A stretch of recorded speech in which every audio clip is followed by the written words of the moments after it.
Okay, so why two independent light sources, even though interference was coming, why was it not sustainable interference? See here, you come across a word called coherent sources. This is a very, very important point. See, when we say coherent source, what it means, you guys will understand once I start telling different points about coherent source. Okay, see, we say that two sources are coherent sources if both of them emit the light waves continuously and both of them should have the same wavelength. Okay, if they have same wavelength, this is one of the points when we say it's a coherent source. Okay, the second one is there should be constant phase difference between the two sources of light. Okay, then also we call it as a coherent source.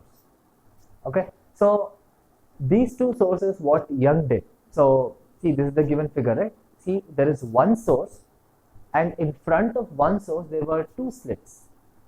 Now, according to Huygens theory, what was happening?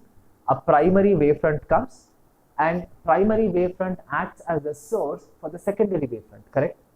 So in this case, the source is the primary wavefront and the two slits, they come across as the secondary wavefront. Okay, once those wavefront hits the slits, the two slits will act as a primary wavefront, correct, or basically a source. Now, since both the slits are of equal distance from the light source, what we have is the wavelength and the phase difference will be the same. So these two slits act like coherent sources of light. This is the reason why two independent sources of light was not giving sustainable interference. Okay, and why we need to have coherent sources of light. Alright, so there are other points also. Okay, so other points for sustainable interference. Now we got to know about coherent sources and what we have to do to get sustainable interference. See, under this first one, obviously the first obvious point is we need to have coherent sources.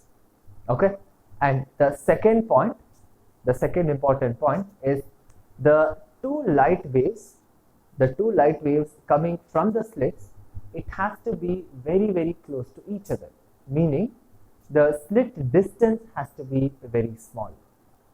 Okay, that if the slit distance is very small, then you get a sustainable interference.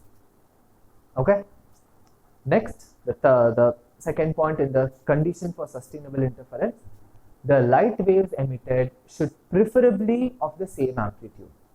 Preferably. Okay, it's not saying that it cannot change, it can change, but preferably of the same amplitude. Okay, and the next one is the waves emitted by the two sources of light, has to be in the same phase. Okay, in the same phase here. Now, see, whenever we are talking about coherent sources, it could be a constant phase difference or there could be in phase, correct? But here, if it's in phase, it's a better one. Okay, the next one is the screen has to be placed at appropriate distance from the slits.